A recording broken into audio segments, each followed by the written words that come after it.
Para sa iyo lahat, ako si Mary Grace Gunet Viteves, galing sa Granite Gumamela at kami ang Pagkakatatlo.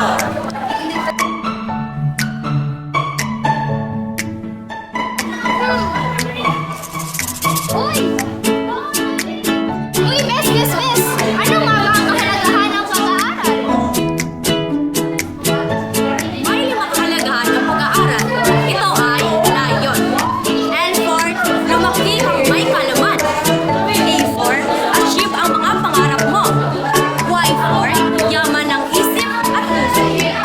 U for umangat sa buhay. N for nakatulong sa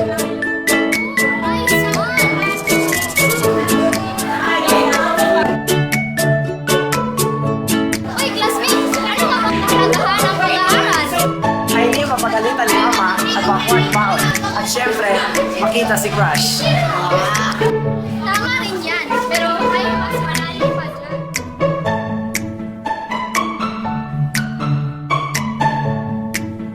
Ang kahalagahan ng pag-aaral ay para matuto, magkaroon ng kalaman at matupad ang mga pangarap sa buhay.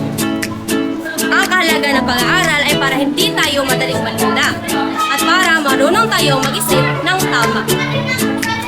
Ang pag-aaral ay para magkaroon tayo ng maayos na kinabukasan at para makatulong tayo sa ating pamilya at sa ating lipunan.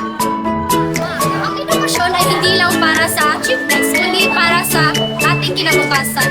Dahil education is the key to success. So, may